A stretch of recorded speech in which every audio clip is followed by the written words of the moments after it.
Let's call the meeting to order. Welcome, everyone. Hope you're keeping cool somehow. It's been a little warm. All right. I just want to confirm for everybody that Jinder was kind enough to put together that notice of possible details for how we might run the meeting, but we voted as a group not to go person by person in order to vote on every item or to comment on every item. So we're going to continue to do it informally. People can raise hands when they have things they want to say.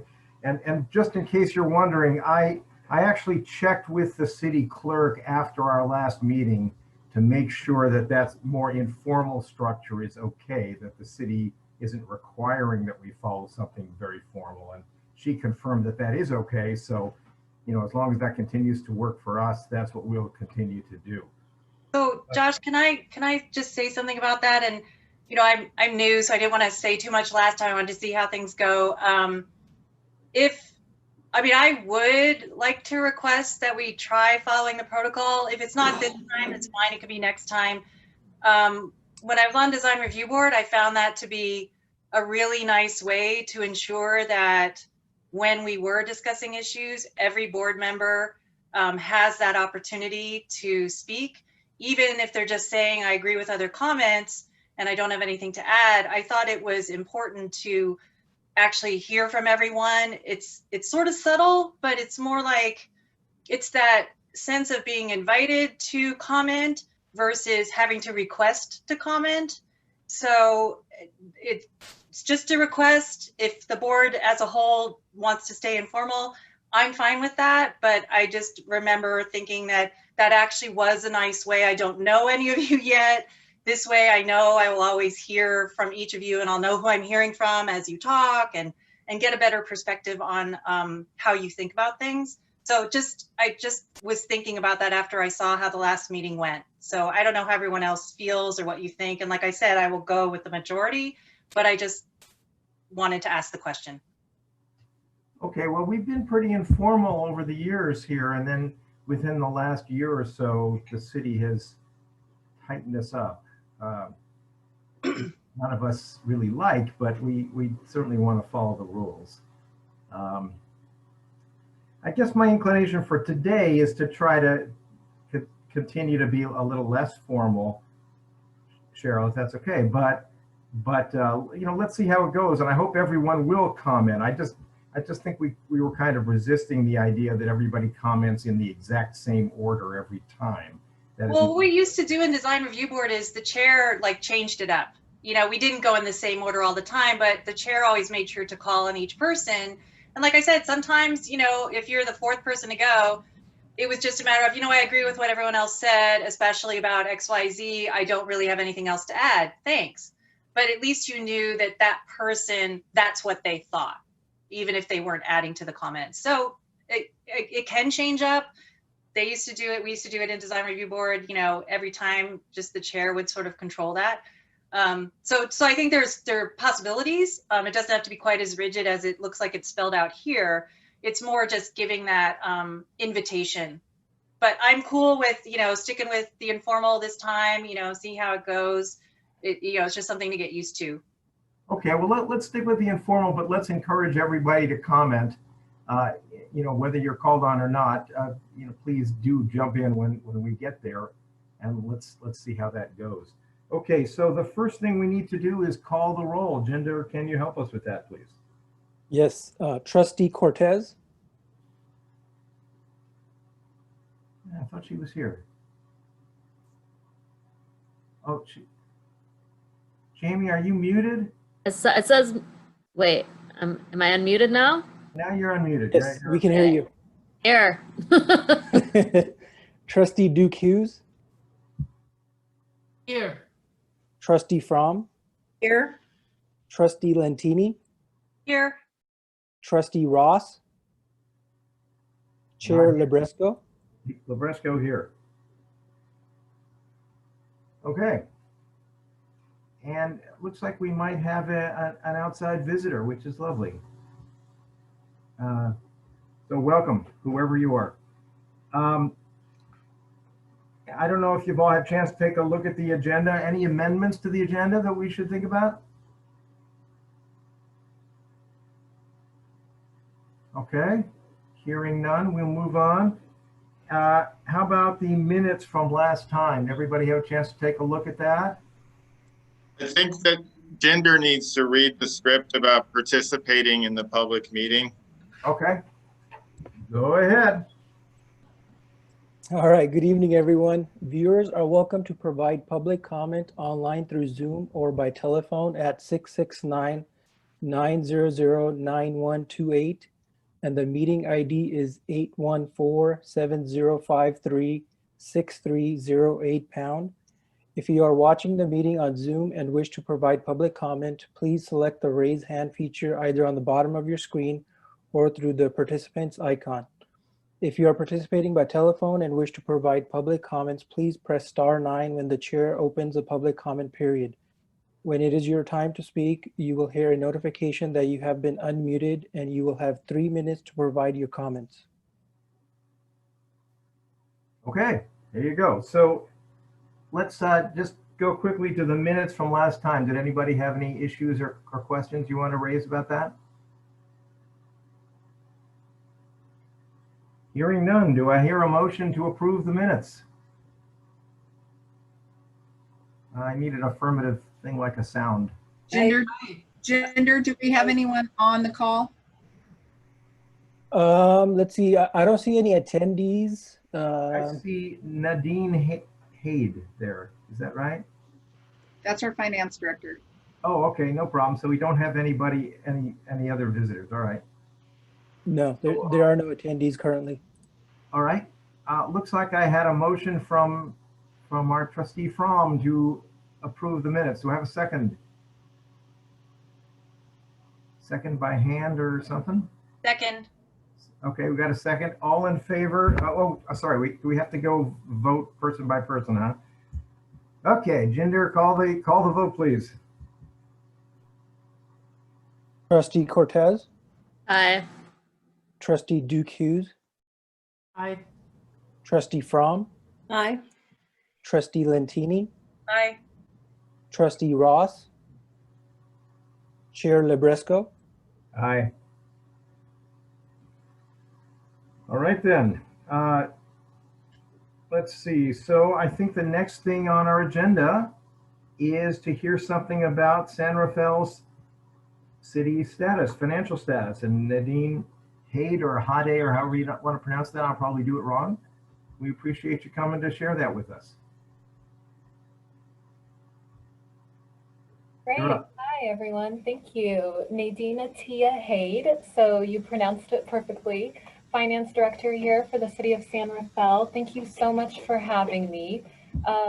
Before I start presenting on the financial status, just a few housekeeping items. First of all, I get really excited about this stuff, so I can go on forever and I don't want to bore you. So I am going to make this pretty short and expect that you will have questions that pertain to the things that you're interested in. And of course, I'm happy to answer and provide you any information.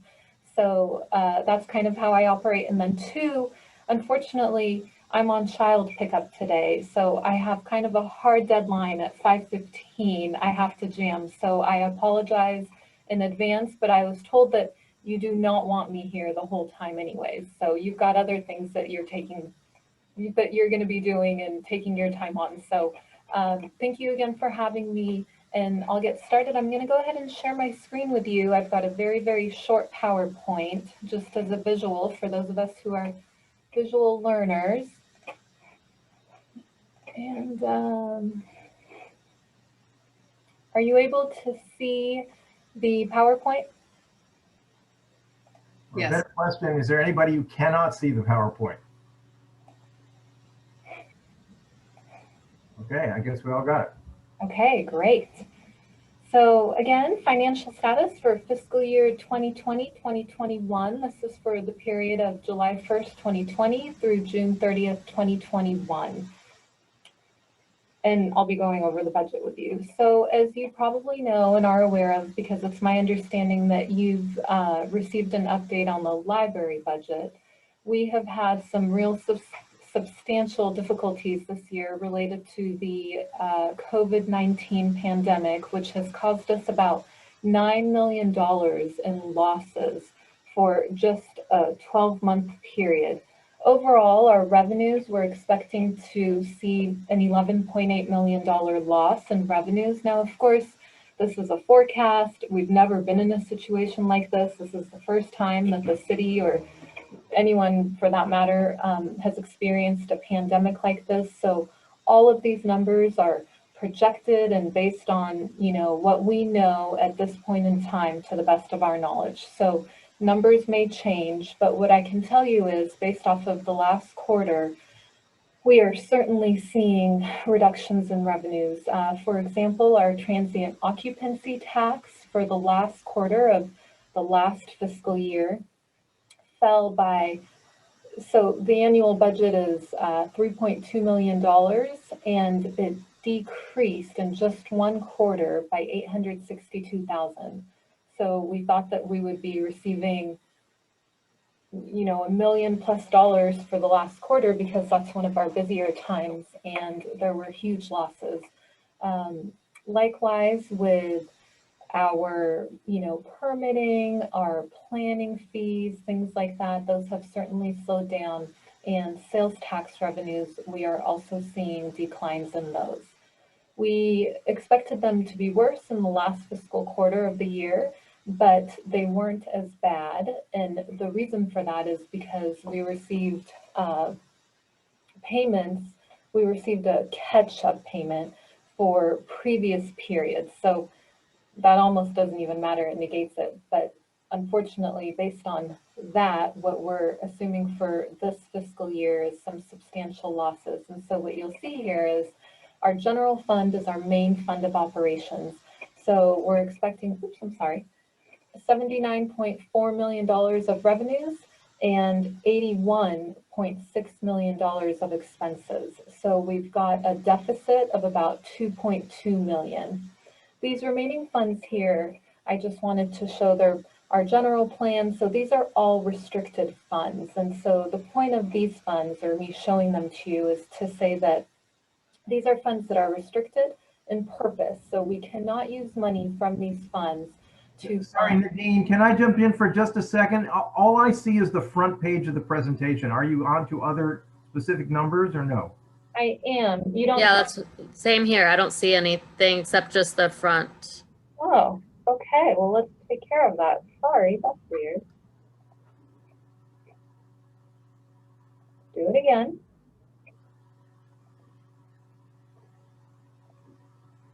Okay. How about now? Oh, better. Do you see that? Yes. Okay. Odd. So let's go back to the table. Thank you so much for stopping me. That was good. So, okay.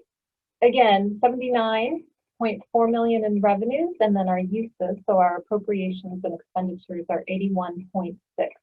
These other funds are restricted in nature, and I just have them here to show that the city certainly has many other operations, but the general fund is one of the largest. It does fund the majority of the library operations. Of course, we do have Measure D, and that's included in the special revenue grant trust dollar amount. So moving on. A summary of our main takeaways. General fund projected losses of almost $9 million, which I've already mentioned. And so what are we doing to offset that? We couldn't go to council with a $9 million loss. We have a small reserve of about $7.9 million, and that's our emergency reserve. Most cities, municipalities are expected to have a reserve like that, but best practice is 17% of your expenditures. Ours is currently at 10%, so it's already pretty low. We don't want to be using that money. To give you an example of what that looks like, it's about 2 months of payroll for the whole city of San Rafael. So it's not a huge amount, and really the last thing we want to do is dig into that. And so we don't even have enough. We only have 7.9 in emergency reserves, so we wouldn't have enough to cover a $9 million loss. We also have what I like to call our savings account. So an amount that has been accumulated over years, and it's about $2.2 million. And that's something that we try to use for one-time projects, new initiatives, but we shouldn't be using that for ongoing operations. So we did rely on that $2.2 million for this current year because we had losses due to COVID. And so for fiscal year 2021, we really needed to find a way to make up this $9 million. And so what we have done is reduced expenses by $1.4 million due to freezing positions. We've got more than 13 frozen positions across the board throughout departments. So these were positions that as of March hadn't been filled. Someone could have left that day. But at a point in time in March, we said any position that's currently open, unless we can deem it essential and truly substantiate that, we're keeping it open right now, because the last thing we want to do is hire more people and then have to lay them off if that's what it came down to. We put out a program. It's a voluntary retirement separation program, and we had several people. We had 11 people who wanted to be a part of it, so they were able to retire early. And of that, we were able to save $586,000 ongoing money. And then we're also, for the year, and as long as we have to, are doing furloughs. So $700,000 was saved due to furloughs. We have reduced all non-safety employees' pay and time by 5%. And so what that translates to for the city is our services will be closed, our offices will be closed for 13 additional days throughout the year, which is quite substantial. It's not something that we want to do, of course, but it's something that we must do, and you can see that it does save a fair amount of money. So with the frozen positions, the voluntary retirements, and the furloughs, we're still not able to come up with the $9 million loss. So we worked with departments to cut an additional $4 million.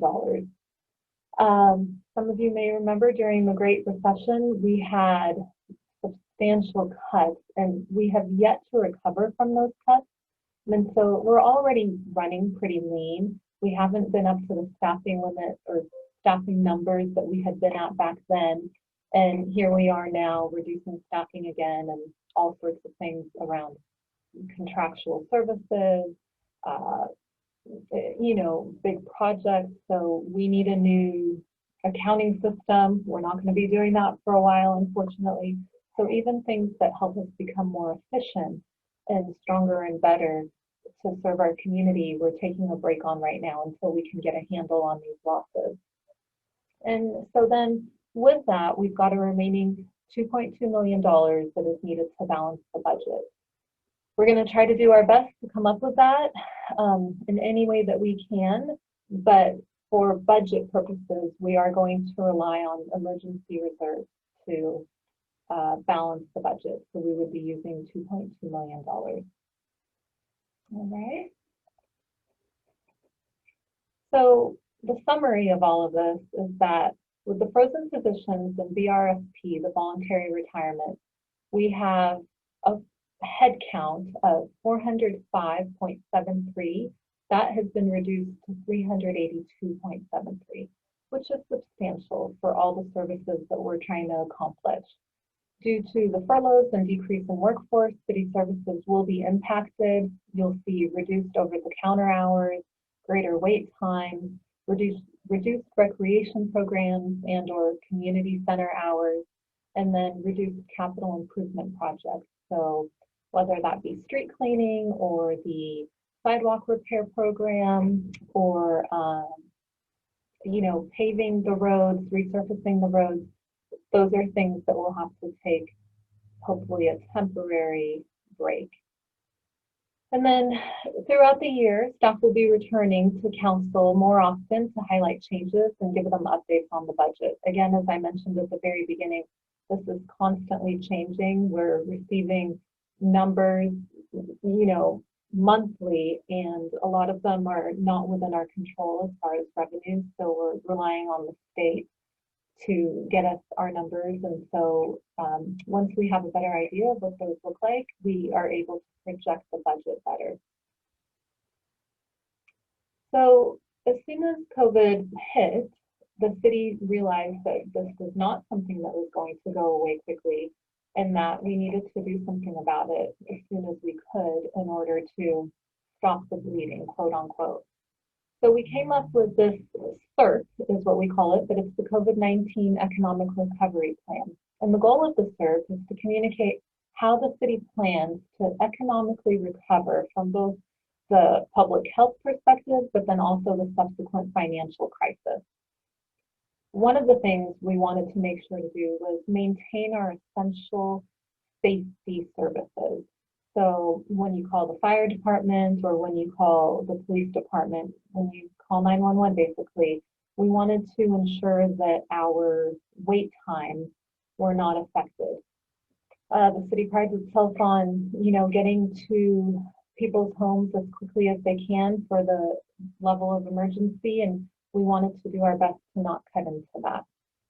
But depending on how things go, if this gets worse and if we're unable to come up with additional revenues, or if we have higher than expected expenses, which I doubt because we've really taken, we're trying to control those to the best that we can.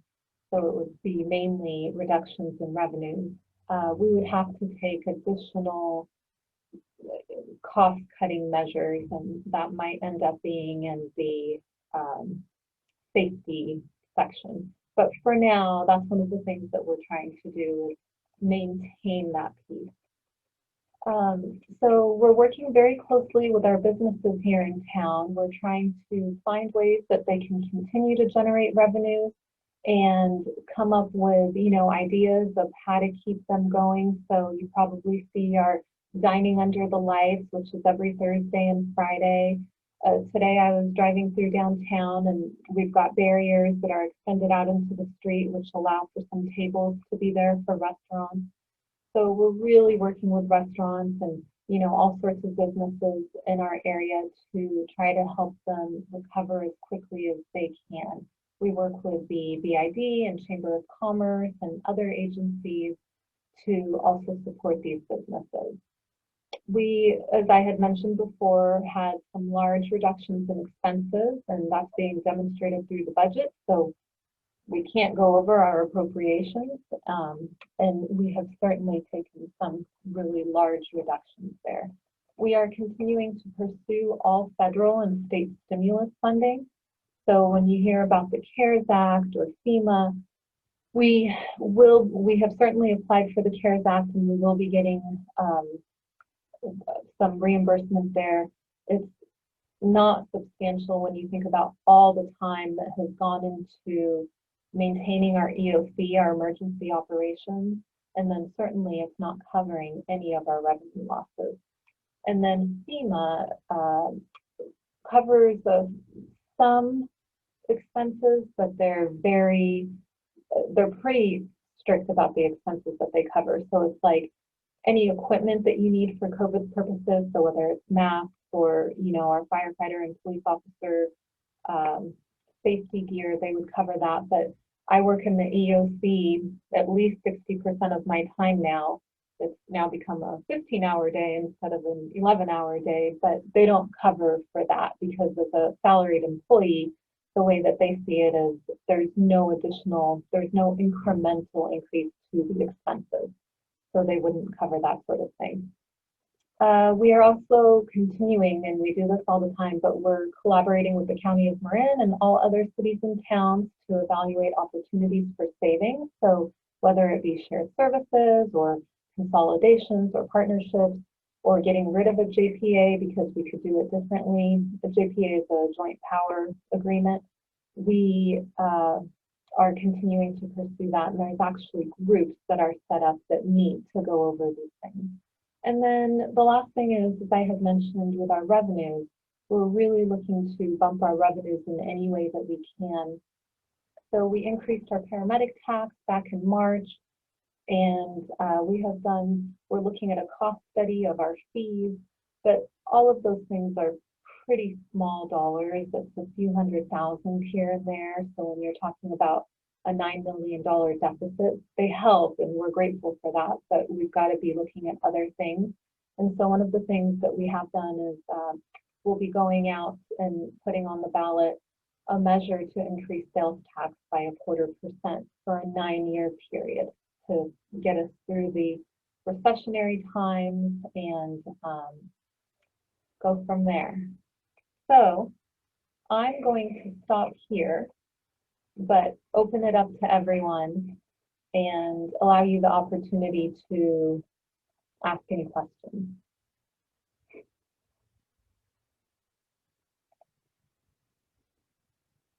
I better unmute here. Okay, thank you for sharing that with us, Nadine. And if possible, if you could share the PowerPoint with Henry, maybe he can send it around Sure. the board so we can all have that. Absolutely. I mean, it's public record, so we won't do anything awful with it. No, absolutely. Who would like to be the first to make a comment or ask a question of Nadine? Raise your hand and I'll call on you. And if you don't, I've got some. All right, well, I'm going to jump in. First of all, Nadine, what do you think is the prospect that 0.25% sales tax will pass? I mean, I have a sense, and I'm sure others do too, that the economy is not good for a lot of our residents, and I wonder if a lot of people are going to be willing to vote for an increase in taxes. Have you guys done any research, or do you have any sense of what the public might think about that? We do. Yeah, that's a great question. So if you go onto our website and look at the June 15th City Council meeting, we had Godby, which is a third-party consultant, which does this for a living. They did a survey. They conducted a survey. It was pre-COVID, but they did conduct a survey, and they have updated it since. And basically, the survey is saying, I believe it's 56% of people, based on their based on the number of people that they surveyed, it's 56% that would approve this sales tax. The thing with sales tax that I try to remind people is that it is a 9-year sales tax, so it's not ongoing, it's not in perpetuity. It's 0.25%, which is 25 cents per $100. And it's also not something that is on groceries or prescriptions, so medical prescriptions. And the other thing with sales tax is that it's for everybody. So it's for people who are coming into the city of San Rafael and utilizing our services for the weekend, right? And they're going out and dining or going shopping. So they're the ones paying. It's not like a parcel tax where it's owners of a home. That we see people don't want to do that. They're not as likely to vote for that, but sales tax is more shared. Also, the city of San Rafael or the county of Marin, we only have a 0.25% sales tax remaining. So this is up for grabs. So if the city of San Rafael doesn't get it, some other entity will, agency. So SMART could get it. There are other agencies that are allowed to put this on the ballot. So if we don't vote yes on it for the city of San Rafael, some other agency will be getting the money anyways. And that's because there's a 10% limit, 10% tax limit. Is that what it is? There is, yes, yeah. So this will only be 9.25%. There's a 2% local sales tax that the county has. And so this would be up to the 2%. They already have 1.75% that's been used.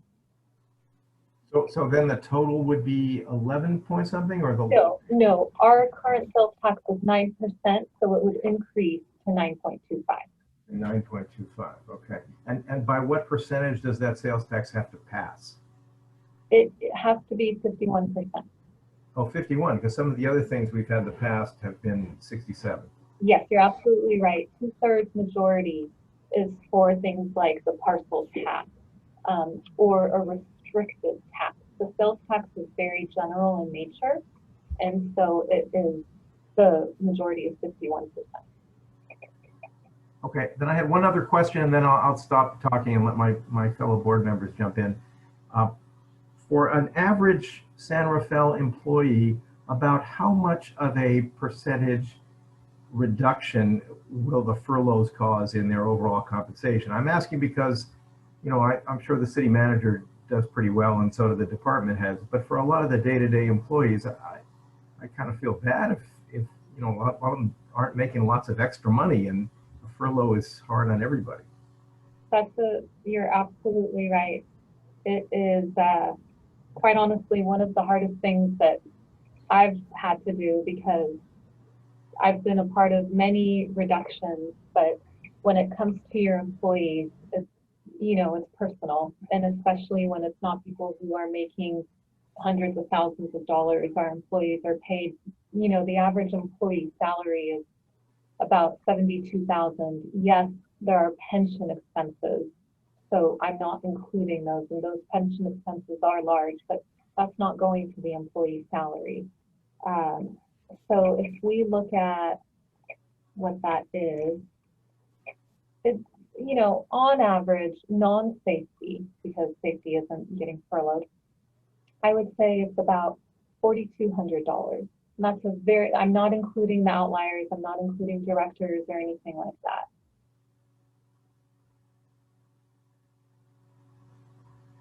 Okay. And that's a very back of the envelope number. If I was to come up with, if you wanted a real number that you can quote me on, this would not be it. I'd need to do the math, but on average.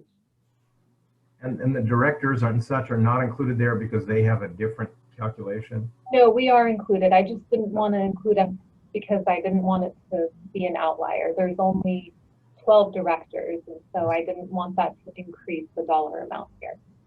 Okay. Yeah, but all of us are taking furloughs, and the directors, mid-managers, and several labor groups did not receive their CPI increases for the year. And we had already completed our contract negotiations with the public safety groups and also one of our other labor groups. So we have to stay true to our commitment there. But the minute COVID hit, everything else was, we stopped all negotiations, and so those will not be occurring.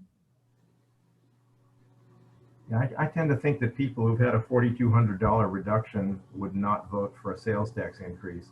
And I know my wife was furloughed a bit from her job, and almost everybody I know has been furloughed. I can't see those people voting for it, but who knows? Maybe I'm wrong. Who else has a comment or question for Nadine? Yes, Cheryl. I know you were talking about, recognizing that we're in this sort of COVID pandemic state for a while, some of the things that the city is doing, the collaboration, focusing on the businesses, et cetera. But I'm wondering if you're collecting some data as this has gone on. Some of the things I'm also understanding is that, ways of working are changing. Perhaps there are some efficiencies being realized as a result of that, rethinking how services are being delivered in the city. Are you guys tracking that data, and how do you see that sort of factoring into, say, the next year's fiscal budget? Or, I guess I'm just sort of interested in are you finding some of that, and might we start to hear about sort of different ideas along those lines that will start to close those budget gaps? Yeah, that's great. So the shelter in place has really created some hardships, especially when construction was halted for a while. And then also, when you've got a few hundred people in the workforce and all of a sudden they're each working at their homes, and you have to provide them with some sort of, PC so that they can access the work and everything like that. It's tricky, but you are absolutely right. We are seeing efficiencies. I wouldn't call them efficiencies just yet, but for the future, we are. Right now, the thing that I'm most proud of is, so yes, we've got the shelter in place, but our permits are still going. They're all online. Our business licenses are all online. Our planning fees and discussions, you can call and talk to somebody. So we have really we're fortunate that this didn't happen 20 years ago because you wouldn't have had the technology and the internet to be able to support these things. But we have been able to do a substantial amount of work online. Now, where that gets tricky is what percentage of our revenues is that? Well, it's much smaller than our transient occupancy tax, which is the hotel bed tax. It's much smaller than sales tax and property tax. But we are still continuing to do well on that. For our permitting and planning fees, where I see that that could potentially drop is as people go, oh no, I can't build here. You know, no one's going to come eat at my restaurant. And so I can't build this hotel that has this beautiful 9th-story restaurant or whatever it is. And so that could stop. So we're hopeful. I mean, I have a little bit more pause now that the pandemic and the shelter in place especially is continuing the lag. We were hoping that it would be a 3 to 4 month period in which everyone would just shelter in place, but then we would kind of get back into things. Now we're seeing restaurants close for good. So those are the types of things that we'd really like to prevent. But as far as our services, we are able to do a lot of it online, but you know, we can only do it to the extent that we've got people wanting our services. And for the library and for recreation, that's really difficult. I mean, you know, kids don't want to look, well, parents don't want their kids to, and kids don't want to be looking at the computer screen having someone read to them. That's not how they're stimulated as much as if they were sitting in our libraries. So that's been unfortunate, but again, our teams are doing the best that they can. It's been so neat to see the library offer their online programs, and you know, recreation is also doing the same, but it's been challenging. Thanks.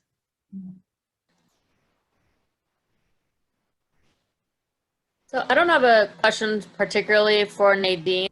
Someone else has, it's just sort of a supplementary question that would probably be to Henry. So I don't know if anyone else wants to go before Nadine has to leave. Anybody else has something else for Nadine? Nadine, thank you. And so I think sort of on the topic of what you were talking about, maybe I assume Henry will answer this more, but when we're talking about the last point you said was about, you know, generating more revenue, and that's not really the model of the library as much. And so just wondering, like, are there innovative ways that the library is thinking about doing that? Maybe low or no cost? Just wanting to hear more about that. Thank you, Jamie. So the answer would be, since we've joined with Library with Recreation, former Community Services, there has been some informal discussion about potential revenue generation, given that Recreation does that. But more sort of recently, within the current paradigm, nothing specific has come to mind with regards to that. The general ideas that had bubbled up over time were, for example, we did a local history murder mystery at Falkirk, which was very successful, and a local corporation reached out to us and wanted us to do that as a leadership or training opportunity, which, you know, we could do and charge a fee for in our current structure, but we don't really, we neither have the staff or the bandwidth to do something like that right now, but it would be an example of something that could be revenue generating. And another thing that we noticed some other libraries doing was they spooled up, and this is not during the pandemic, and you know, our biggest kind of like vulnerability is lack of staff. It's like, for example, creating a passport office where people could get their passports, and you know, that's worked in some other libraries, but in the current sort of situation, we wouldn't really have anywhere near the bandwidth to sort of create a new program. So it hasn't really been on the forefront of what we've been thinking about.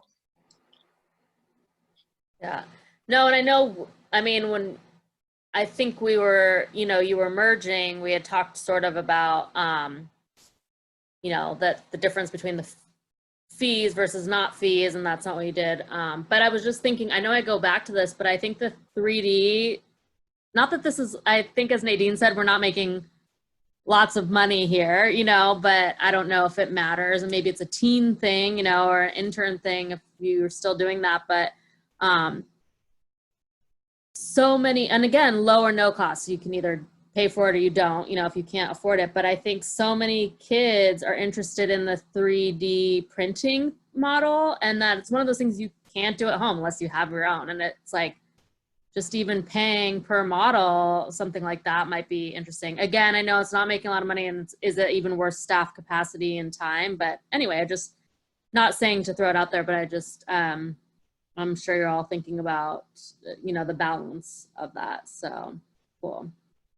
But Yeah, we'll put that in the mail. okay. All right. Thanks, Nadine and Henry. All right, here's your last chance for Nadine because she has to leave shortly. Anybody else have something they want to throw in? All right, well, Nadine, thanks for sharing that with us. And again, if you wouldn't mind sending your PowerPoint to Henry, maybe he can send it around to all of us. Yes. So we can see if we have additional questions for you. Yes. Good luck over there. We appreciate your work. Thank you so much for having me here, and I appreciate all of your support. Have a great evening. All right. Thank you. Okay. The next thing on our agenda, as always, is comments from the public about anything that is not listed on the agenda. Of course, we don't have any members of the public, but No, there aren't any attendees at this time. okay. And if you're a member of the board and you have something that's not listed on the agenda that you feel just has to be mentioned, now's a good time. Otherwise, perhaps it would be something to add to the agenda for a future meeting. Anybody have anything critical that you just want to be sure to mention so we don't wait a month for the next agenda? Okay. Hearing or seeing nothing. So the next thing on our agenda has to do with one of the two reports that staff has got for us. This one has to do with our ability to move ahead to the next steps in working on a new library. And I got to say, I'm just stunned that we're still able to do this, given that there are financial issues in the city. But it is sort of a different bucket, and it's wonderful that the city wants to support our continuing efforts in this area. So I guess we'll hear the staff report and then see what everybody has to say about it. Thank you, Chair Libresco. I will be presenting the staff report. I'm going to share my screen.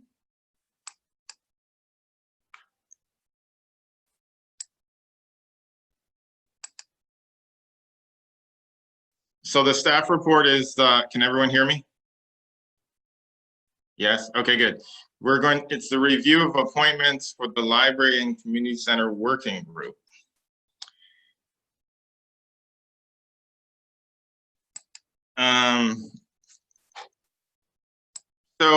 Last year in October, the City Council directed city staff to issue a request for proposals for architectural services to develop a conceptual design for a new combined library and community center in Albert Park.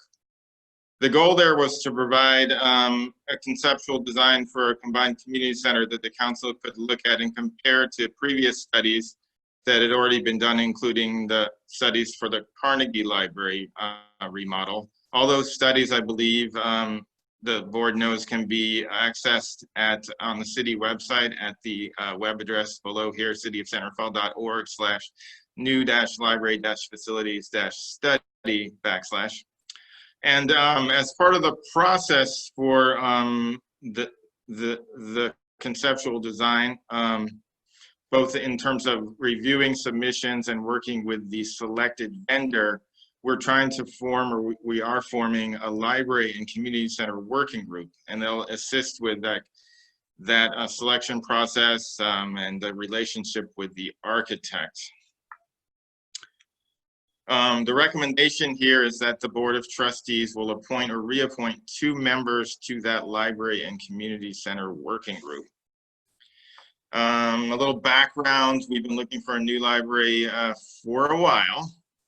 The most recent study looked at 3 sites in the city, in the downtown, including one in North Santa Fe and one at expansion of the CITYWIDE library. The combined community center and library at Albert Park emerged as a recommended option, recommended by staff to council. That would result in a 26,000 square foot library and 17 plus square foot community center in the combined building. And that, again, on October 7th, 2019, City Council made the decision to go forward with that RFP. And that's what we hope to do very soon. Here's an overview of that site. On the left of your screen is the ground floor. The right of the screen would be the second floor. Not to say that that would be what the new conceptual design would look like, but that's just kind of a prompt for you to kind of think about what a building might look like there in Albert Park, where the current community center, the Santa Fe Community Center is. The existing community room would be retained. So that request for proposal for the combined library and community center in Albert Park would include conceptual building floor plans with all rooms and internal divisions, site plan with regard to parking and landscaping, which is always an issue in Santa Fe, parking particularly, elevations of the building exterior, illustrations of the building, and sections of the building showing the relationship between the new and the existing feature. We're looking at having 4 virtual meetings with this library and community center working group. And that expanded working group, unlike the previous working group for the previous study, would include, in addition to the City Council, Library Board of Trustees, 2 members from each from the Parks and Recreation Commission, 2 from the Friends. And the previous committee had 2 from the foundation, 2 from the Board of Trustees, and 2 from the City Council subcommittee. So there would be an addition from 2 additional groups for a total of 2, 4, 6, 8, 10 plus members, including city staff. There would also be a meeting not listed here with staff with regards to the building, including the virtual meeting with the Library and Community Center Working Group. Here is a proposed timeline. We anticipate the RFP, and this is estimated, being released at the end of the month. Final proposals due on the 26th of October. Hopefully a consultant will be selected by December 14th, and then the contract will be awarded early in the new year. Hopeful completion date, June 30th.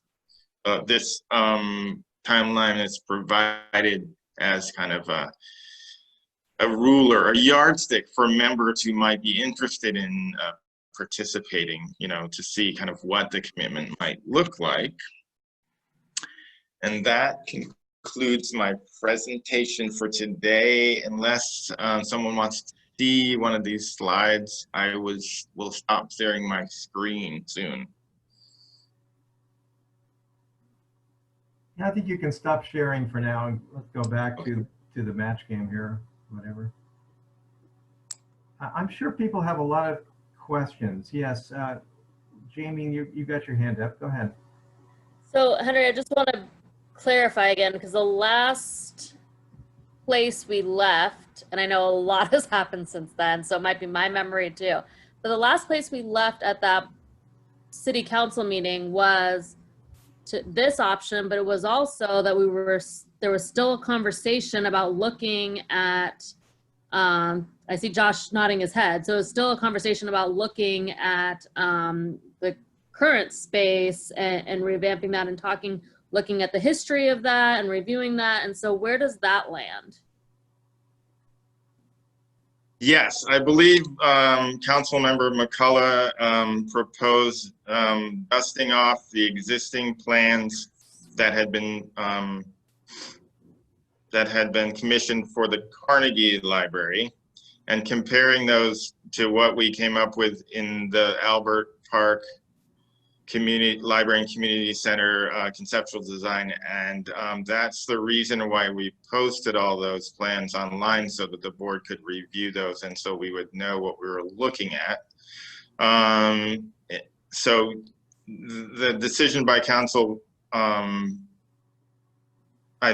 understanding and in the staff report was that they okayed going forward with the conceptual plan with the proviso that they wanted to keep the Carnegie study sort of like keep themselves aware of that and kind of look at the two at a later date.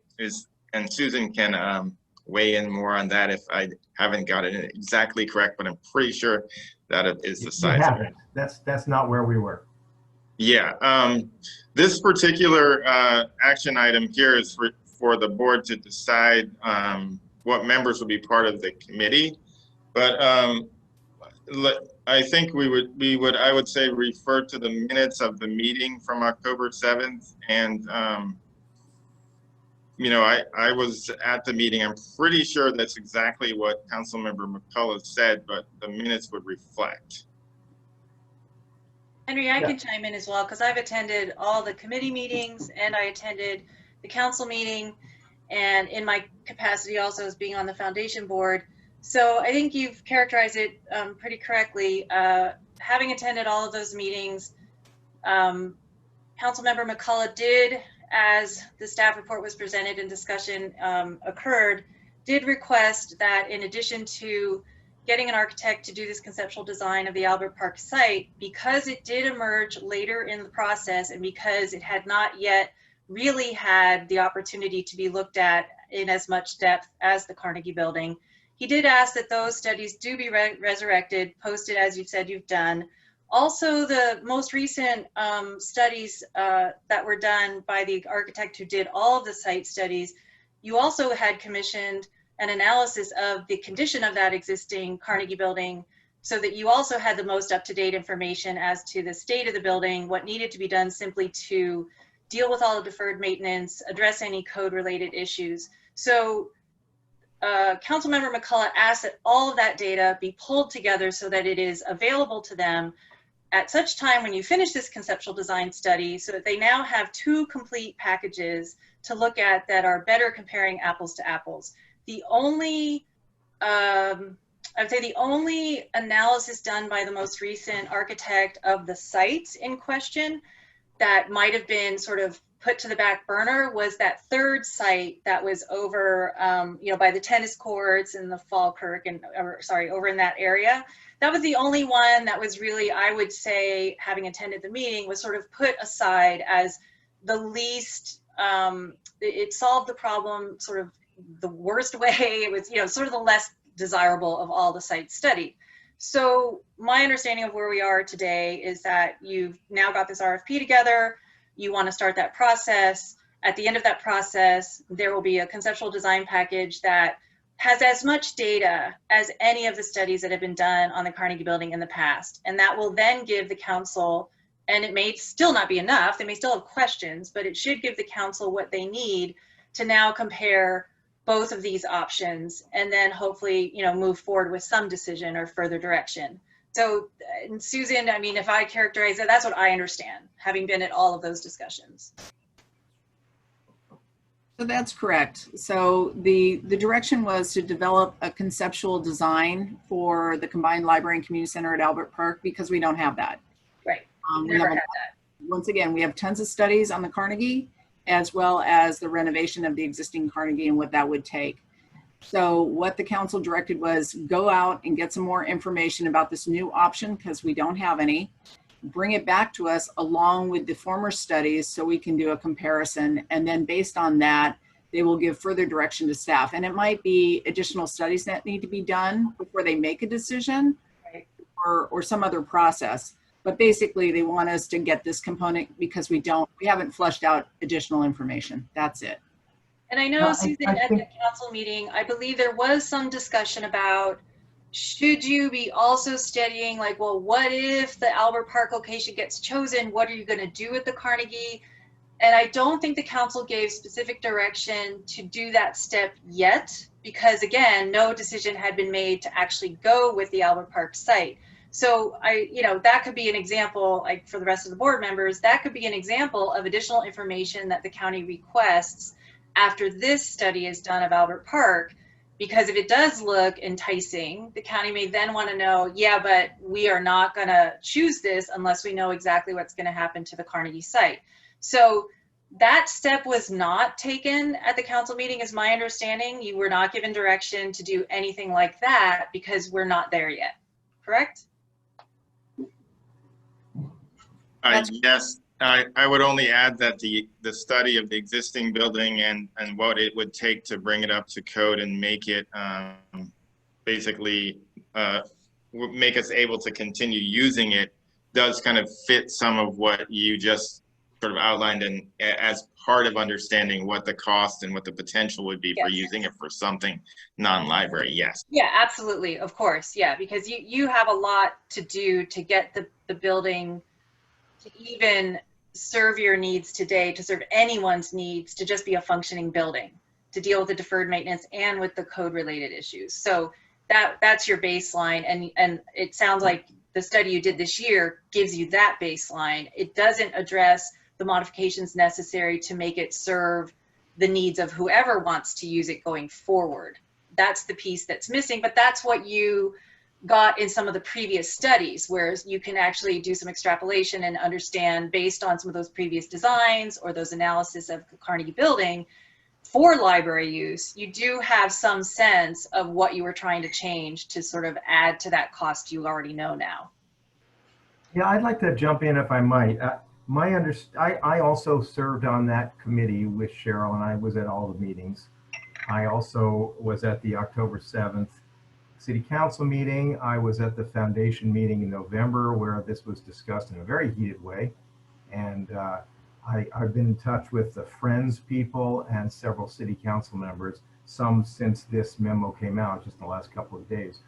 And my sense coming out of the October 7th City Council meeting was a little different. My sense was that we went into that meeting with staff recommending that we proceed with Albert Park. And for those who were at the October 7th meeting, I see Jamie nodding, there was quite an uproar when that happened, because the survey in the city showed that there was a strong preference for working with the Carnegie site, with Albert Park certainly in second place, and Boyd Park, as Cheryl mentioned, way down the list, not very popular and for a lot of good reasons. But all the comment at the meeting, I think, was so strong that the council realized that proceeding with just Albert Park was the wrong way to go, and that the residents of our city wanted to make sure that we had good information about working with the existing Carnegie building, so that if Albert Park certainly seemed to have some problems, but if we wanted to proceed with Albert Park as an option, we needed to have comparable information for the current location too. And that was why it was important to resurrect previous studies. But I think going forward, if we want to be able to make a choice, the city council wants to make a choice, and if our voters want to make a choice, they need to be able to make a clear apples to apples comparison between the 5th Street, the current location, and the Albert Park location. And I don't think we can make that apples to apples comparison if we do a 2020 RFP for Albert Park and find out about current design options and current costs. And then all we have for 5th Street by comparison is to go back 5 years, or in some cases 15 years, with a design and maybe some costs from that time. So I realize a lot of this will be fleshed out when we have a working group, when we start to have committee meetings. But I think for the immediate issue of what the RFP looks like, I would strongly suggest that the RFP ask for information on the 5th Street location as well, so that we have a 2020 design for 5th Street. Now, maybe we take the previous one and just make some minor updates, but we also have 2020 costs, which I think is critical. So then when we do go to city council, or whoever goes to city council, and we do potentially go to the voters asking them to choose one or the other, they have a 20/20 comparison of designs and costs. And if our working group starts meeting after the RFP is already out, I think we've missed a real opportunity here. Yeah, Jamie. I want to add to that, just to give people who weren't on the, on this board prior to that meeting, what Josh said is correct. We, we don't want to open another can of worms, but he is correct that we had thought it was going a certain way. And at that meeting, we were informed the staff were making a different recommendation. And so my concern with where you're going now on doing the RFP is that I think it should still happen, but I think it should be and I don't know what the other and is. Like if you can't include it in the RFP, then I would think that staff would be still looking at how to the 5th Street in whatever capacity that is. If that's just an approval to do it from the board or from the city manager or whoever it is, but I think that there needs to be something in tandem. And so if Josh is saying to overlay it before, but I just think that it's really remiss here not to include both, and that there has to be some compromise there. Especially from the way, again, I remember it in the conversations there. And if I might just add, I could guarantee you that there's several members of the Friends who would have said exactly what I said, because one of them said it to me this morning, that the idea is not that Albert Park is a problem, but that we can't make a good comparison unless we do a thorough study of 5th Street as well.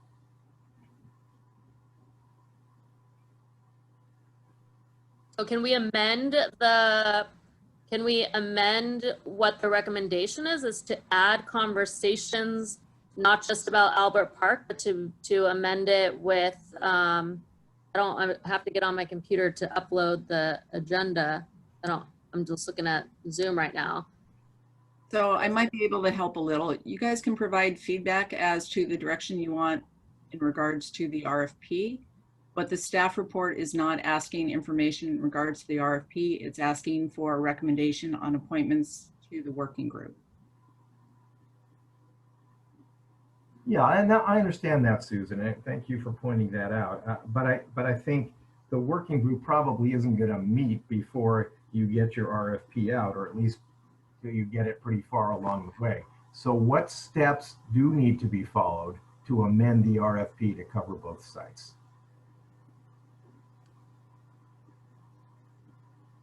Your feedback from tonight's meeting will be forwarded to the city manager, and then it will obviously be discussed with the council. But the direction that we've received so far as of this weekend is to go forward with a conceptual design for the Albert Park location only at this point. The only reason this item is on the agenda is really to either confirm your existing 2 appointments to the working group, or to reassign or to reappoint other individuals. We recognize the fact that the working group has been expanded to include 2 other groups that it didn't originally, because it is a joint use facility. And also based on a request that the Friends made to the city council to be included in the next process. But we also respect everyone's time and recognize the fact that some members from the original working group are not available or will not be sitting on their advisory board or their respective group and be able to participate in the way that they used to. So this is really just to come back to all the groups and not make an assumption that everybody is available, but to make certain that those individuals are desiring to be on the working group again, or that we have new members that are assigned by the board. Okay, and let me ask a question of Cheryl. Cheryl, are you continuing to serve on the foundation board, or have you left that now that you've joined I'm our board? still on the foundation board, and I know that in talking with the board, they would like me to just continue in the same role that I was serving on this committee. So you don't need to consider me in any appointment from this board. I will already be serving as a member of the foundation board. So in a way, we will get an extra. Yeah, that was exactly where my question was going. Good call on that. I can tell those who are here that that I served on that committee from the library board, and Jamie did. And I don't know what, I'd still be interested in serving. Jamie, I don't know what your interest is, and I don't know if Adriana is interested. Rob and Claudia aren't with us right now. We can think about a process for seeing who is interested, but I guess I should ask first, Jamie, is this something you feel like you have the interest and the time to participate in or not?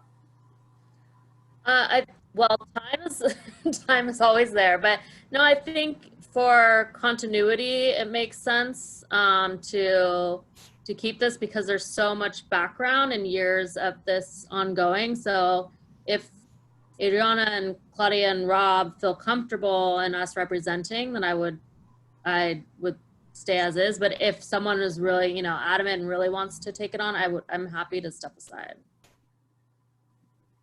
Okay.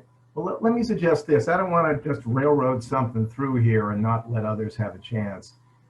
Let me suggest that either I send a note with Henry's approval, or that Henry send a note so that Claudia can see it, so that Adriana can see it. And obviously Adriana's listening now, but I don't want you to feel like you're on the spot and you have to respond right this second. And so that Rob can see it, just so that they understand that we have 2 volunteers, but we're allowed 2 members. And if we have more people who are interested, we'll come up with some democratic way of deciding which 2 are picked. It doesn't have to be the 2 with the loudest voices or the 2 with the best mustaches or something who get on this committee. But however it works out, sounds like we have at least 2 to contribute, which is a good thing. Yes. I would say let's just, maybe we hold it. Maybe Rob comes on. I don't know. Is the plan that Rob comes on and Claudia comes back on? I think as long as we have one of them at just majority, not just you and me, Josh, and 2 others. So I don't know. That's just a thought.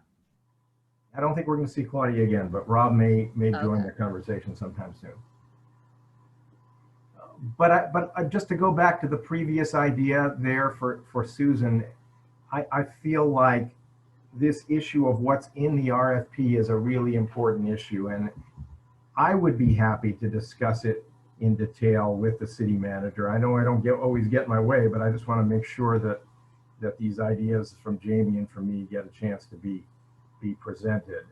And it may be different from what you expected, but adjusting your RFP shouldn't be that hard. And it's something to consider pretty strongly, I would say. All right, so where are we in terms of selecting our 2 members? Sounds like we have 2 volunteers. We don't need to include Cheryl because she's going to be on there anyway. So, I mean, unless anybody objects, I'd say, Adriana, if you're interested, why don't you? Yeah, go ahead, Henry. Henry, yes. You want? I was just saying Susan has something to say. Okay, Susan then. So just a point, we haven't had this issue in the past, but I believe if Cheryl is, even though she's representing the Library Foundation, because she's also a member of the Board of Trustees, there would be a violation because there would be 3 members of the Library Board of Trustees. That's what I was wondering. So really it can only be 1 other person, or I can only, if I represent the foundation, Right. then I'm also at the same time representing the trustees. Right. Well, not intentionally. Right, but what you're saying is that it is in effect what happened. So it's really only 1 other person from the trustees with me that should be appointed, if that's the case. Yeah, there's 2 options, and neither one's great because we want to keep everybody. But either you're selected to represent the Board of Trustees, and you relinquish your role as the Library Foundation member. Okay. Or you don't participate at all, and 2 people from the library board are selected. Let me just explain to the rest of the board members that are listening. Whenever you have a quorum of an advisory board that is under the purview of the Brown Act, if you have quorum participating in another committee, they basically are an ensemble and acting as the library board at that time. That's the reason why 2 members were selected, because quorum of this board is 3. So at any time 2 members participate, they cannot take final action or final direction and act as if they were the library board. As soon as you have 3, even if it's not intentional, it is considered the library board now. Right. So that's why all of a sudden, when you started to say that, I went, wait a minute. Now we've got. Yeah, I was thinking that too when I said, I'm like, yeah, but wait a minute, isn't this a problem? Yeah. So I would like to continue, and part of the reason the foundation board asked me to be a member in the first place is because I'm an architect, I have an architectural background. This process is specifically about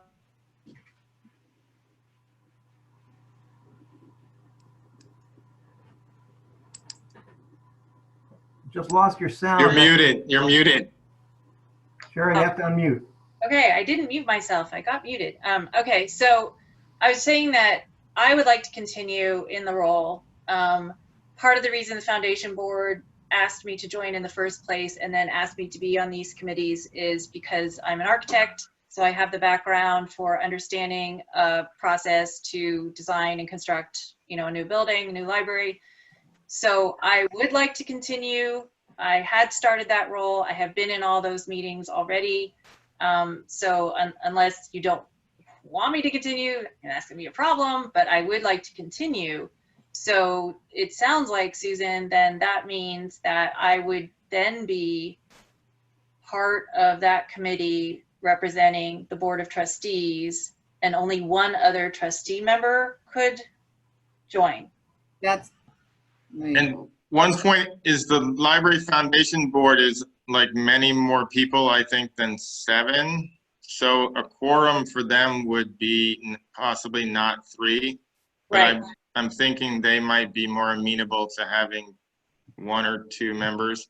But since there's like 10 people on the board, I think a quorum is not 3, so that problem goes away.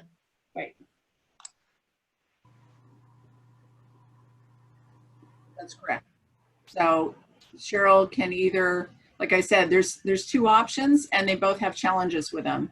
Either Cheryl will say, throw in the hat and going, I'm done, and she doesn't participate for either of the groups, or if she chooses to participate, then regardless of which one she chooses, she would still be counted as a library board member if there's another member or another member's there. So really, to be on the safe side, the Library Foundation isn't under the same purview as the Library Board of Trustees.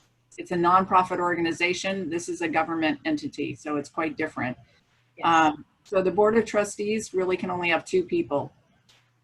That's really any way you look at it. So it's up to the board to decide which 2 that they would like to select. Now you can have an alternate. I'll give you an option BB. You can have an alternate that if one of the 2 regular appointees, the representatives, are not there, you could have a representative be that alternate to fill in for that meeting if somebody was unable to make it. So you could do that.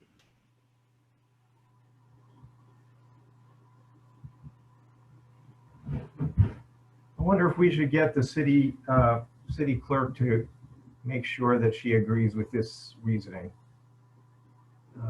We'd like to have 2 members plus Cheryl if we could. Well, I can tell you what we can do. I'm pretty confident on this, but if you want me to double check, I'd be glad to do that with the city attorney's office, who would really be the one, as well as the city clerk. All we would do is we would put this on the agenda for next month. There would be no action.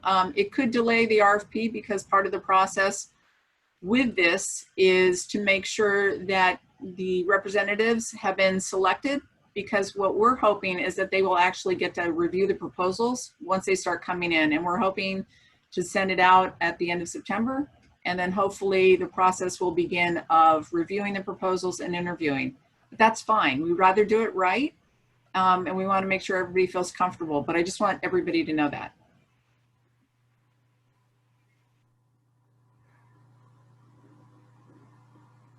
All right. Well, here's what I would suggest, and we'll see if the rest of you go in open revolt.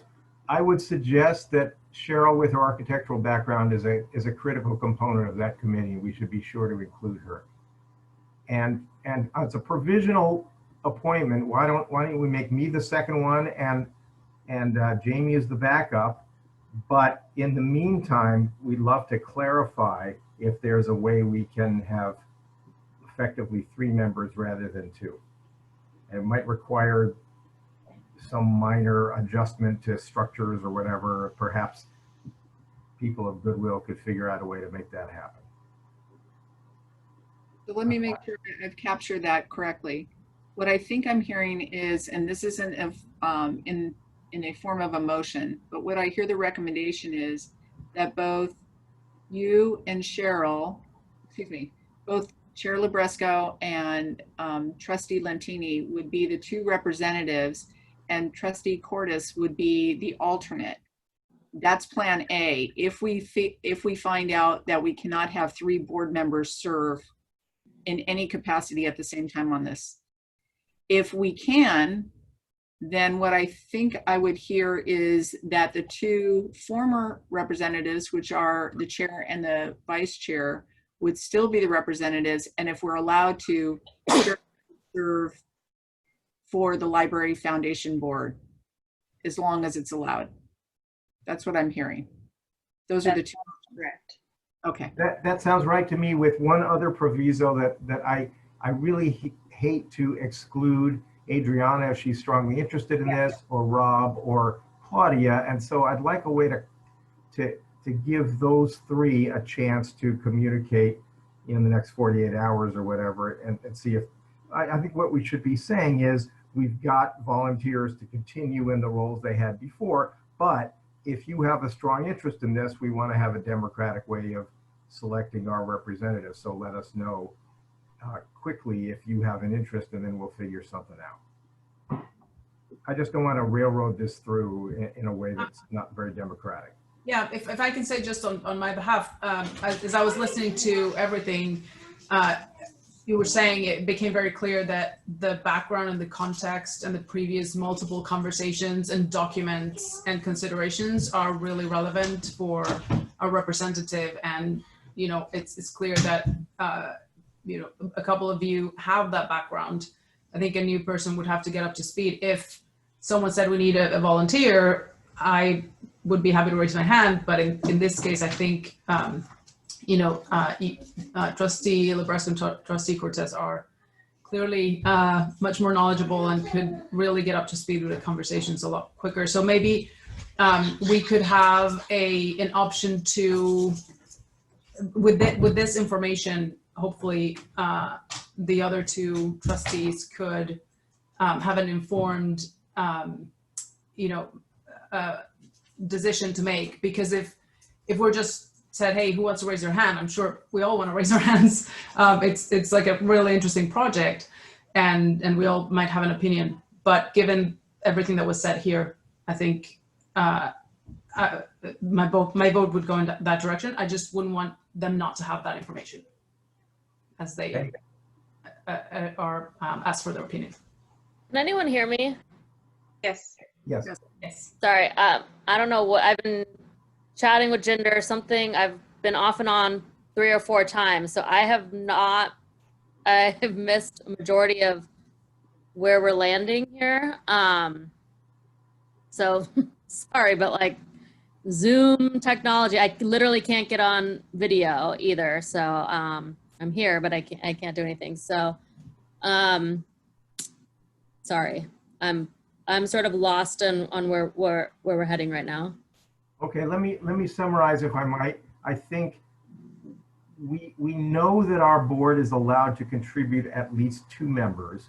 We're hoping we can figure out a way to include a 3rd, but we may not be able to do that. And Susan has graciously offered to check with the city attorney and see if there's a way we can work around what seem to be the rules here.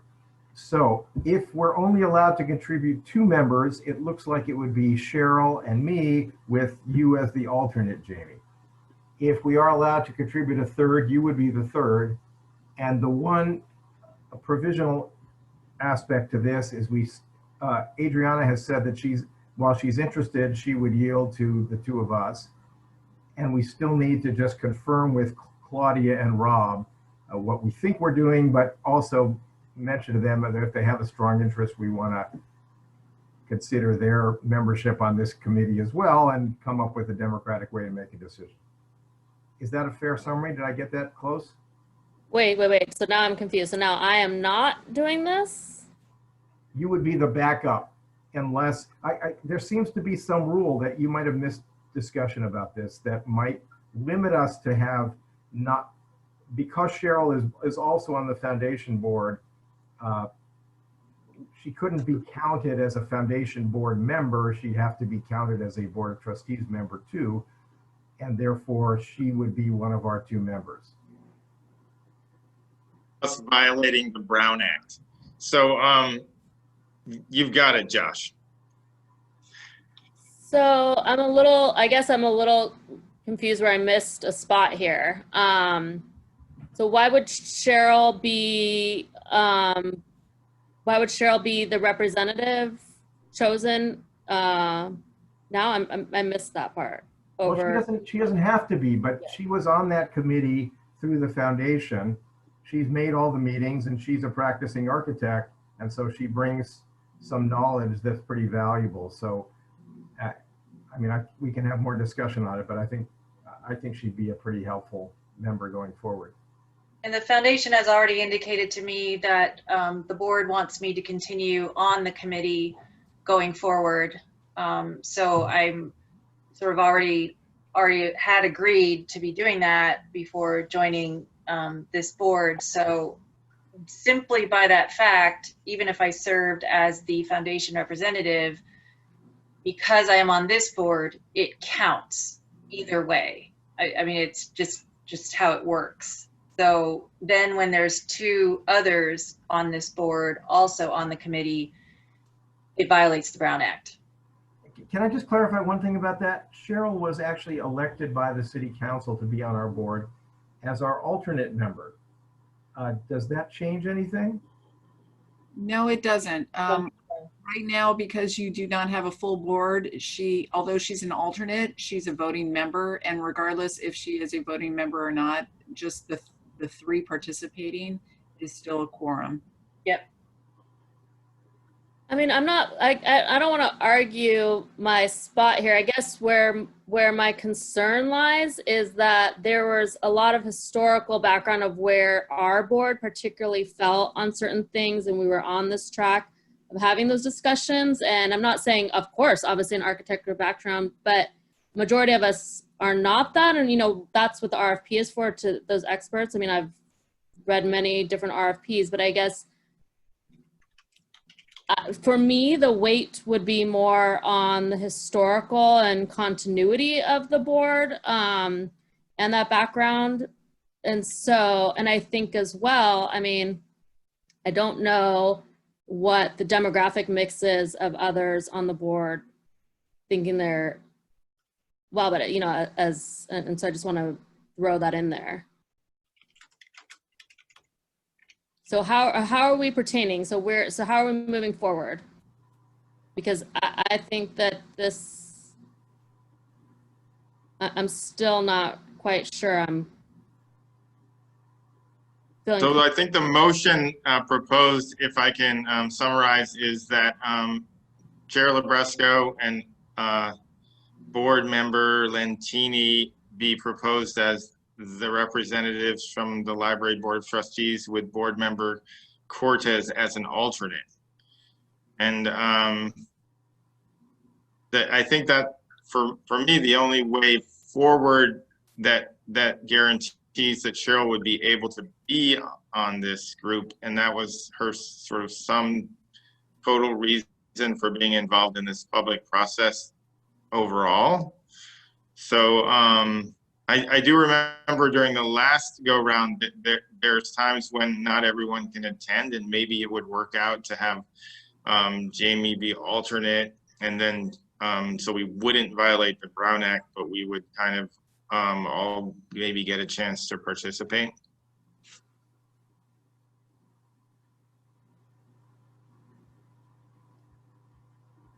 Okay. Yeah, I'm not real happy with this, so I'm hoping the city attorney can help us find a way around this. mean, Jamie put in some time with this before I put in some time. We don't want Cheryl to have to resign from the library board just to participate in this other committee. That would be a little crazy. Just to clarify, even if Cheryl did resign from, she would have to resign from the library board. If she resigned from the library foundation, she would be unable to, it still wouldn't solve the problem. No, I got that. So let me offer this as a suggestion. It's going to delay the RFP process, but we bring this back to you next month. Until you have clarity, it sounds like you're not comfortable moving forward, and I honestly don't want anyone to move forward, especially, you know, when it's a difficult decision until you get clarity. I have contacted the city clerk's office already, but they are prepping for and the city attorney, but they are prepping for a council meeting that's going to be starting in the next hour, so I'm not sure I'll get a response within this meeting. I guess, is there, because we don't have, you know, 2 other members, we have 3 members and then poor Adriana, you know, here, the 2 other members that are not included, is there a way to do, I feel like we did this before, sort of like an offline vote or something, right? Where we said, if you read the minutes, here's where the minutes are, or something, and I don't know, I feel like we've done something like that before. Can't recall what was on, but. So the way that we would have to do it, we have 2 options right now. We can postpone it till the end of the meeting, hoping that I'll get a response. I think it's doubtful because they are prepping for a council meeting. Or we just move the item to next meeting, to the next month, and revisit again. Sorry, Susan. I think we did make changes once where we were changing, not this recent one, but we were changing the dates and who was chair, something like that. So I know we did that over email. So I don't see, is there a reason why we can't do it over email individually?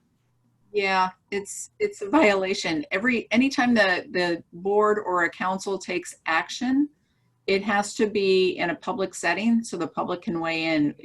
An email is considered a serial meeting. And I'm not doubting that things like that have happened in the past. I'm just providing you with that feedback. So I would encourage you, you know, I'm hearing and I'm feeling the hesitation, and this seems like a very important project to all of you, and I don't want to push you at a point if you don't have enough clarity. We can get the clarity, but we probably won't get it by the end of this meeting. So we can move this this agenda item to the next meeting. It's no problem. You have a sense of when this special committee would start its meetings, Susan? I think Henry, I don't know if you can bring up your screen again to show the schedule. That might be. I know I see the schedule, but it doesn't mention meetings for this special group. It talks about the schedule for the project, but not when it would meet. Based on what happened in the previous process, the group would come together after the proposals had been submitted, and then review those proposals. So the proposals are due October 26th in the proposed timeline. So we could do it. We could do it. It'd be close. We would get the proposals at the end of October, and then people would start reviewing them who's ever been appointed. So we can wait. It sounds like it sounds to me that that's the best decision for this group. We can wait till next month. You're not going to miss anything, and we might get a little bit more clarity and make everybody feel a lot better. Who knows? We might get lucky and I'm wrong, and we can have all 3 members. Okay, and perhaps that also gives us a chance to have a good, thorough offline discussion about what should be in that RFP, because you've already heard some strong views about that from this board.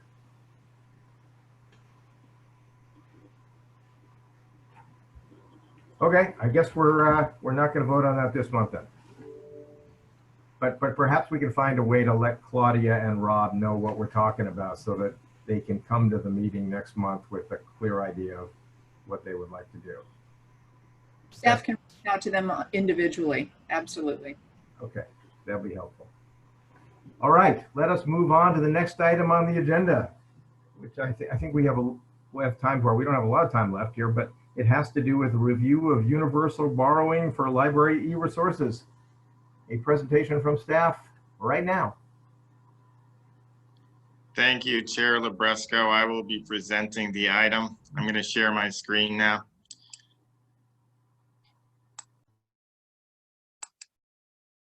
So, universal borrowing for e-resources.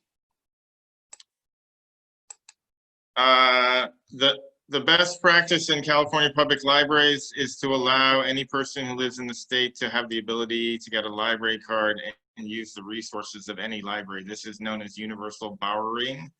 The common practice throughout the Bay Area is that this includes both physical and electronic resources. For example, if you get a library card from the Berkeley Library, you don't have to live in Berkeley, you just have to live in the state of California. You show up at the library, fill out a form or provide the information, and you have full access to all of their resources. Currently, Marin County is one of the few places that does not follow this general practice. The MarinNet Consortium both restricts access to electronic resources between libraries. For example, if Larkspur bought a resource individually, that people only that live in Larkspur can get that resource. And in addition, each of the libraries in the consortium restricts access to e-resources from anyone not living in the county, which is contrary to sort of standard practice. So there are a few outliers in the state that do similar. Another example is I could get a library card at the San Francisco Public Library. I don't need to live in San Francisco, but I could use their ebook collection, etc. But someone who lives in San Francisco would come here and not be able to do the same.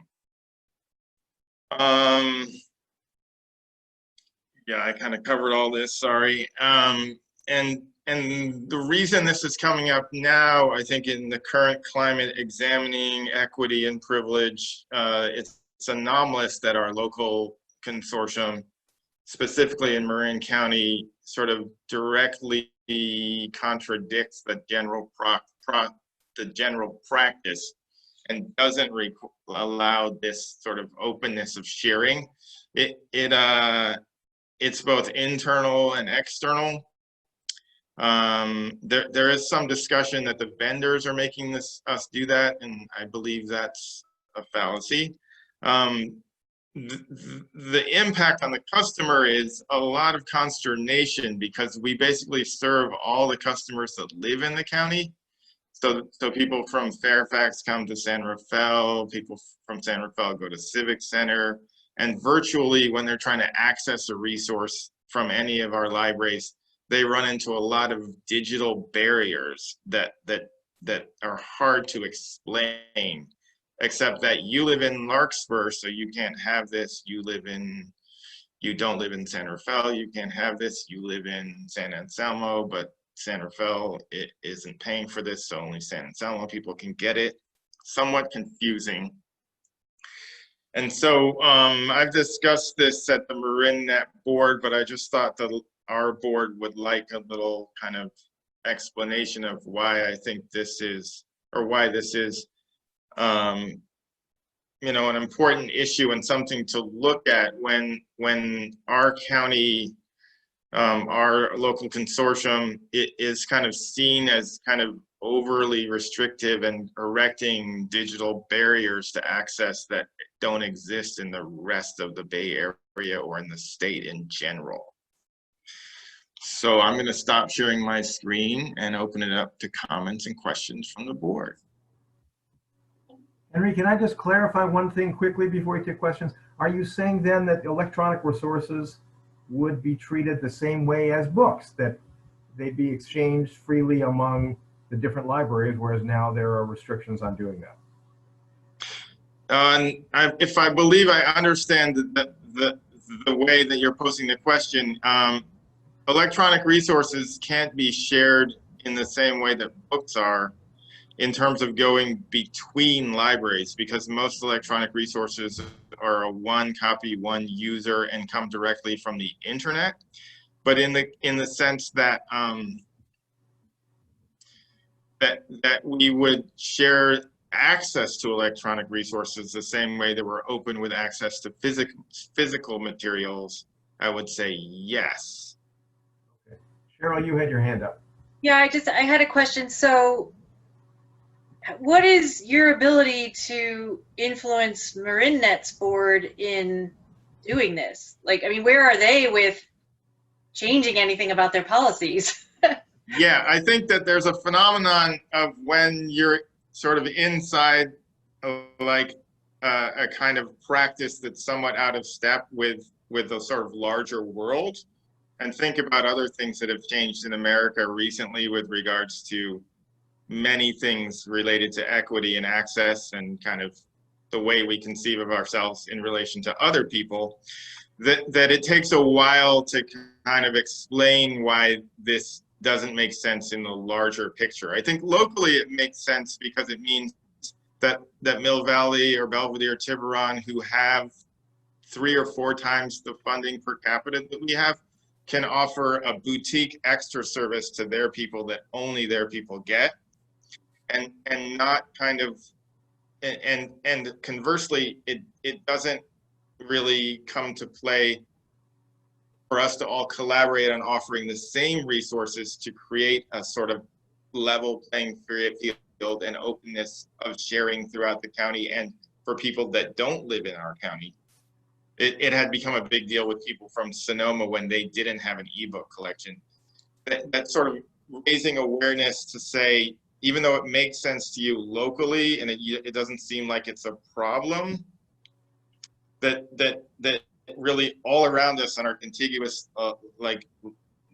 geographically contiguous consortia have a way different way of doing this, and it's a very sort of negative customer experience, and it's sort of, people are noticing that we are very exclusive.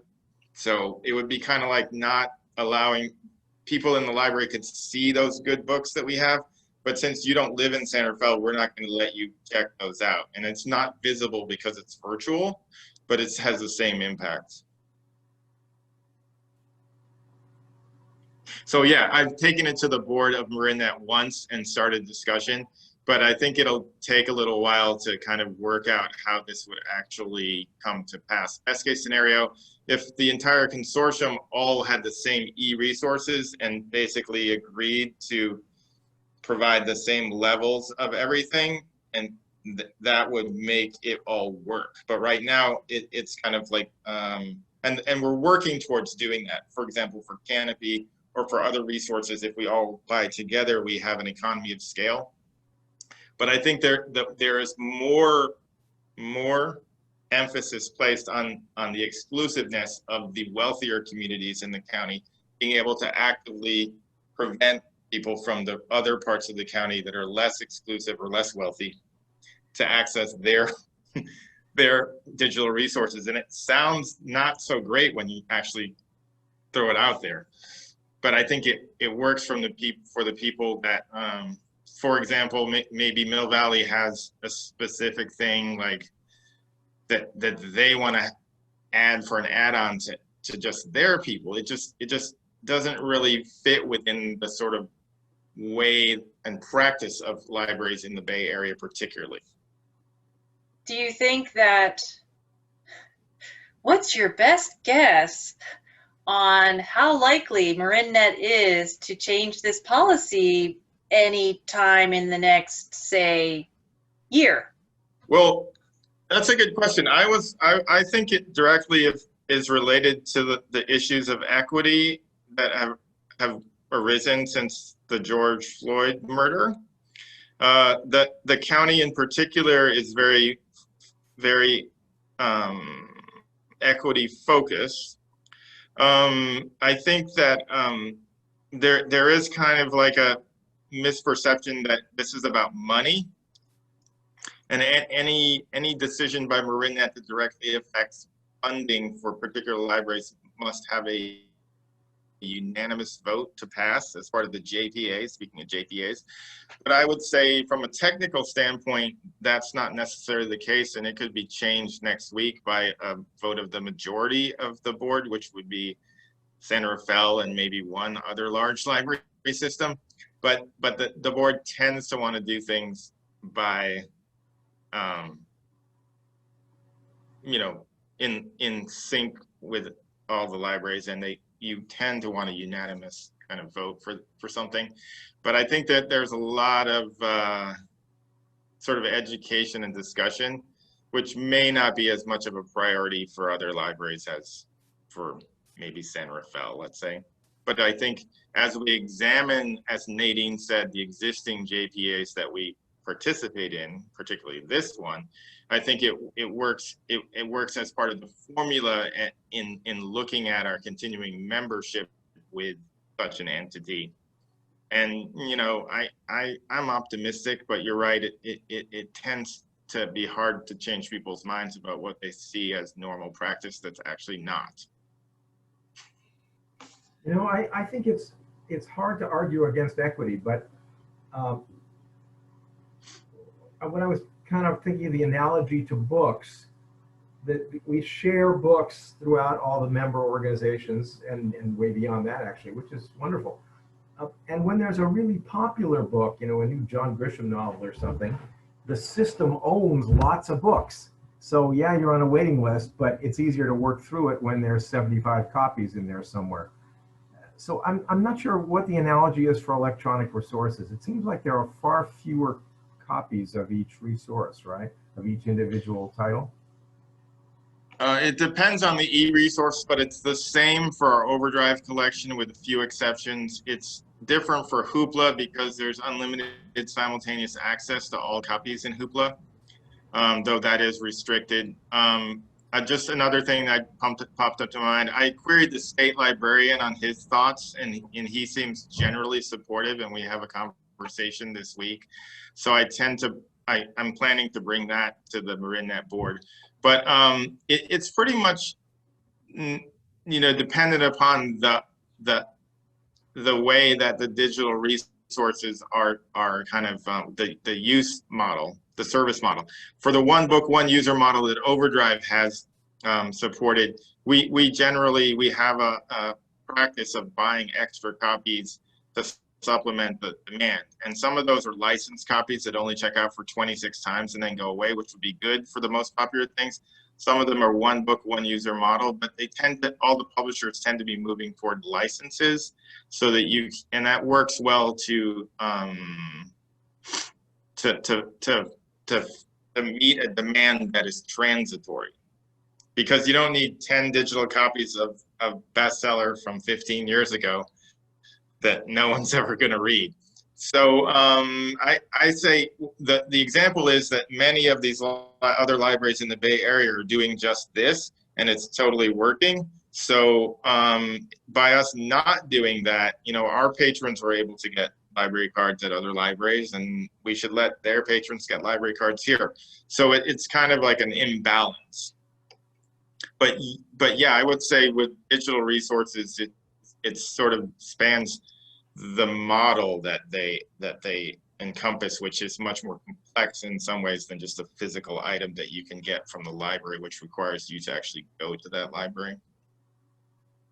Okay. Any other comments or questions for Henry? Well, okay, then I have one more, which is that.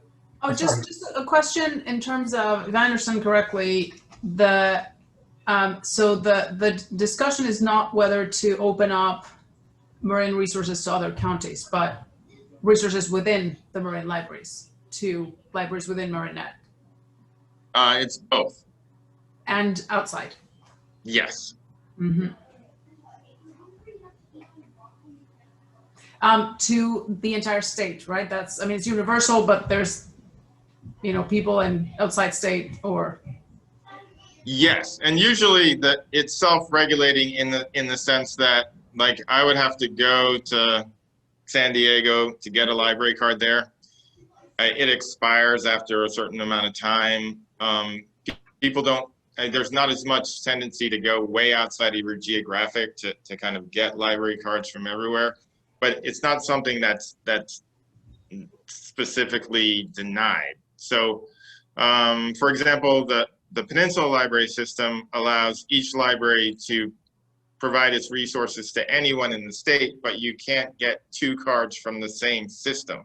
So you couldn't get Burlingame and Redwood City. You could get one or the other, which might be a transitional model that would be better for us. So yeah, it's both in between us and between us and the world. So thank you. Yeah, and I mean, it doesn't make sense to have a card for each of the cities in Marin County. If you get one, you get access to everything.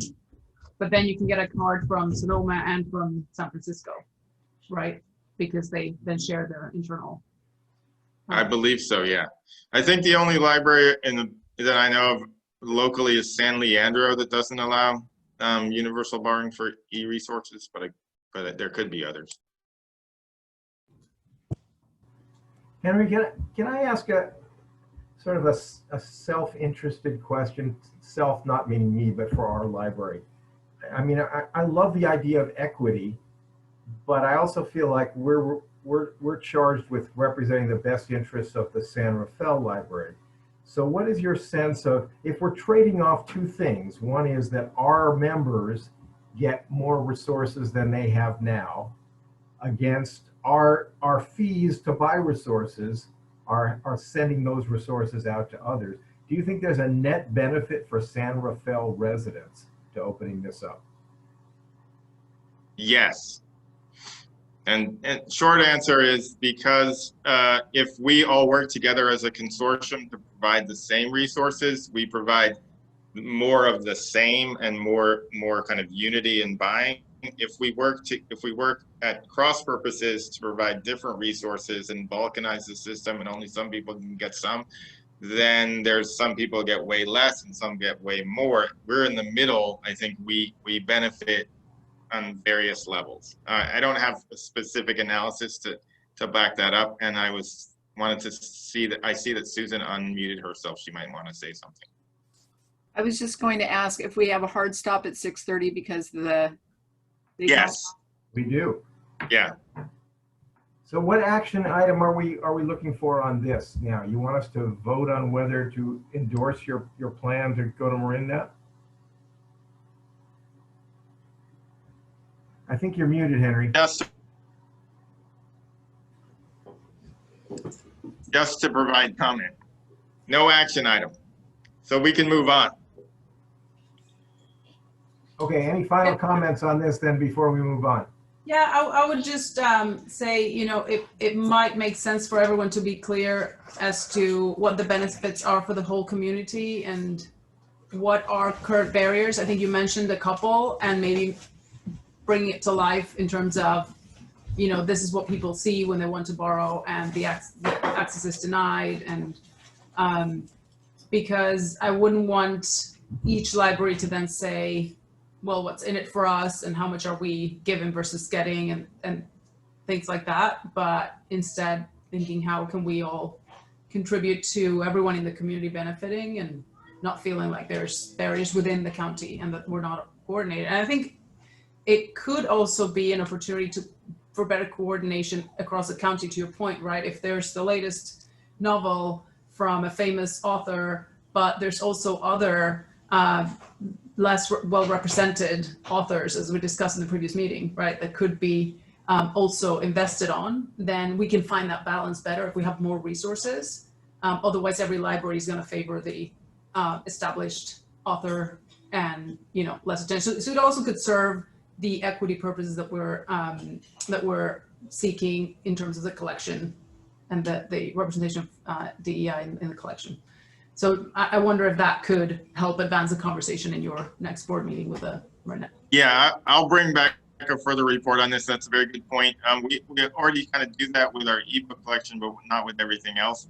But it does allow us to I think that's a good point. We could actually look at the specific content that we're all sharing and work in concert to be thoughtful about what we buy for the entire consortium. So I'll come back with a further report on this for the board. Excellent. Thank you. Okay, thanks for sharing that with us, Henry. You know, since we're tight on time, I would recommend that we skip board reports and comments on outside meetings we've attended. And then since the staff reports are all Henry, if you could just, you don't have to go through each item. If there's anything in particular that you think is critical for us to know and you could share in the next few minutes, please do that. Thanks, Chair Labresco. Parcel Tax Committee is working on their report for the end of the year, soon to be. The Friends are meeting tomorrow. Library Foundation, I think, is talking about their appeal letter, and they're meeting soon. The Marinet Board, the biggest thing that we've been talking about has been RFID and automated materials handling, which the board heard about, I think, last year. I think there's an opportunity that the county has some extra funding they could put towards the whole consortium converting to RFID tags on individual books that would make sorting the books and processing them, moving them around the system, and also the customer experience of checking in a lot more enjoyable. It would be a lot more efficient. So that's the biggest thing before the Marinet Board. NorthNet hasn't met recently, but they're looking at a sort of shared disaster response scenario. And new library building update, that's pretty much the RFP. Yeah. So that's about it. Can you give us 30 seconds on how it's going on the curbside checkout? I know we talked about that before, but I got the sense that your volume is increasing every week. So are you getting to the point of overwhelmed, or are you still okay? It's steady business. We do probably about 100 items a day, people a day. We've been doing curbside 6 days a week at downtown, 4 days a week at Pickleweed. We are currently planning to be prepared for the next phase, which might be limited reopening of both facilities with a limited number of people, 25 or 50% of capacity. But the phones ring off the hook between 10 and 4 or between 12 and 6 pretty much steadily. So, you know, we're pretty busy, but we still have time to plan, which we're hoping not to be caught unawares when we move to the next level. Marinet as a board has a subcommittee that I'm part of that's planning as a consortium to submit a document to County Health and Human Services for the next phase of reopening, probably with this month sometime. Okay, that's great. Anybody else have any final comments or important things? Yes, Adriana. I have a comment to commend Henry and staff for the personalized reading recommendations. We took advantage of it, and the recommendations were so spot on. My children asked, so who selected it? Do they know every book in the library? Some of our children's librarians do know every book in the library, so I will pass that on to Jill Harris and Margaret Strawawi, I think, and Jill Tokotomi. They are awesome at that, so I'm glad it's working. Thank you.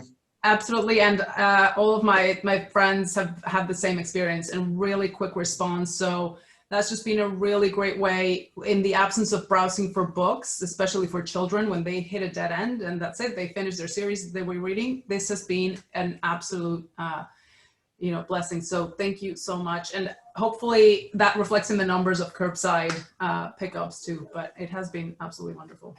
Well done. Thank you.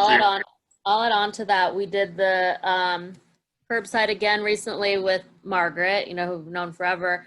But I love the window display. We picked out books, and Margaret gave us some options, and then just immediately checked them out for us. And so I really love that you thought about doing the display to just bring, since we can't peruse anymore. So it was great. So please say thanks for all that. Thanks, Jamie. I'll pass that on. Yeah, I agree with that too. I've been doing a lot of curbside pickup, and I love that you've got books in the windows now for us to simulate the browsing that we all love to do. So this is a great addition. Thanks for doing that. Thanks, Josh. So the next meeting's October 13th, and we got 5 minutes, but we should probably get off so Lindsay doesn't have a heart attack. All right. Well, thanks, everybody. I know that some parts of this meeting were a little slow going today, but appreciate you sticking with it. And we'll see you in another month. And if Susan, if you need any help from me in writing something to Claudia and Rob or whatever about what we're working out about the outside meeting, let me know. I'm happy to jump in wherever you need. Okay, I think we're adjourned. Thanks, everybody. Take care. Thanks. Thank you. Bye.